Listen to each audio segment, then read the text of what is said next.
Mercredi 6 juillet 2022, bonjour à toutes et à tous et bienvenue dans votre émission Free Sport.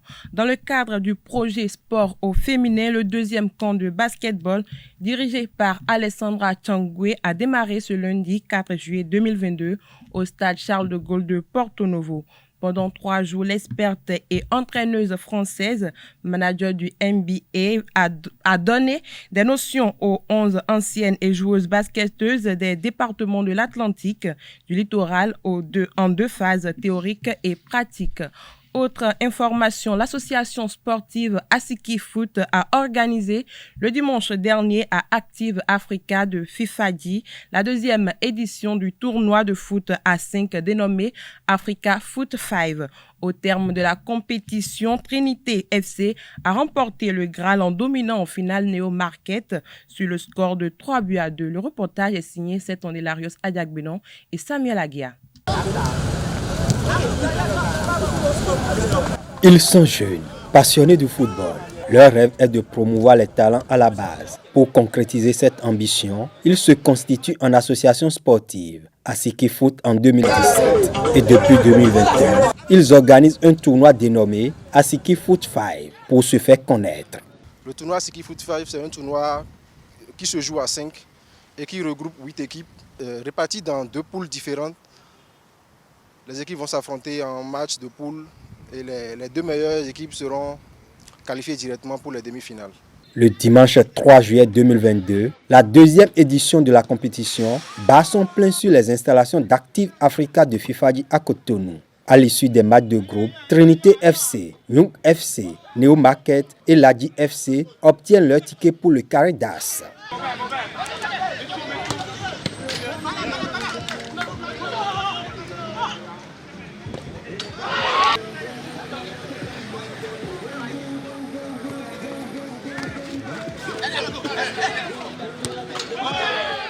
Au bout de chaudes empoignades, Trinité et Neo Market se qualifient pour la finale. Richmed Akorodia et ses coéquipiers de Trinité s'adjugent le Graal en battant leurs adversaires 3-1.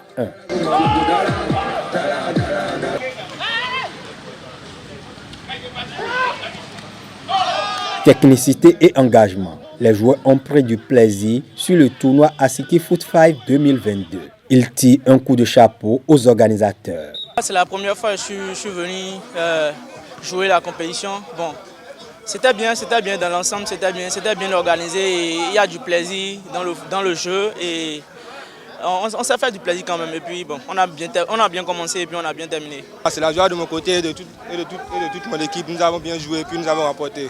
C'est une très bonne initiative car ça permet aux jeunes de se révéler. Nous avons une très bonne jeunesse, la jeunesse béninoise qui a de très bons joueurs dedans. L'association Asiki Foot a réussi le pari de l'organisation de la compétition. Les objectifs ont été atteints. Déjà, comme nous l'avions dit, avant l'entame de la compétition, c'est un tournoi que nous organisons juste pour nous faire connaître en attendant l'ouverture officielle du centre Asiki Foot. Donc voilà, tout s'est bien passé, il n'y a pas eu d'incident majeur, donc voilà, les objectifs ont été atteints. Aussitôt le rideau tombé sur la deuxième édition, les membres d'Asiki Foot se projettent déjà vers la troisième. La troisième édition, nous promettons faire un plus dans les récompenses. Cette fois-ci, on s'est arrêté au meilleur gardien. On promet l'édition prochaine aller jusqu'à la troisième équipe et pourquoi pas voir des récompenses pour le meilleur coach aussi. Plusieurs figures du football béninois ont rehaussé de leur présence la deuxième édition du tournoi Asiki Foot 5. Marcel Dandinou, gardien de but international, Roujdan Bello, milieu de terrain de Al Hilal des Émirats Arabes Unis, ainsi que Silvio Asilameu, médecin de Coton FC et parrain de la compétition, ont effectué le déplacement.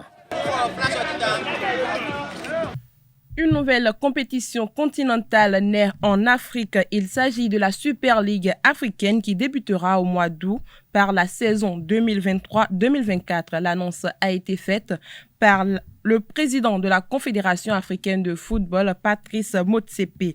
La Super League africaine, nouvelle compétition, disposera de 100 millions de dollars USD, dont 10 millions pour les vainqueurs et 2 millions comme frais de participation à chaque club. La Ligue des champions et la Coupe de la Confédération vont continuer à exister, mais seulement en phase éliminatoire éliminatoires directs, puis les finales se joueront en aller-retour. Pour finir, la Fédération internationale de football association a condamné la Fédération camerounaise de football de Samuel Eto'o. Après l'élimination du Cameroun à la dernière Coupe d'Afrique des Nations en demi-finale, le sélectionneur des Lions indomptables Antonio Conceição a été limogé par Samuel Eto'o, président de la Fédération camerounaise de football, pour n'avoir pas atteint la finale. Suite à cette décision, l'ancien sélectionneur a porté plainte par voie d'huissier devant la FIFA en exigeant une compensation qui s'élève à 1 milliard de francs CFA pour licenciement abusif. À travers une note, la FIFA a intimé l'ordre à la FECAFOOT de verser à l'ancien sélectionneur le cumul de tous les salaires impayés jusqu'en juin 2023, date de la fin de son contrat, plus une indemnité de licenciement abusif. Rappelons que l'ancien sélectionneur a été remplacé par l'ancien joueur Rigobert Song qui a réussi à qualifier l'équipe pour la prochaine Coupe du Monde. C'est tout pour la page des sports de ce matin. Merci pour votre attention et on se retrouve demain pour un autre exercice.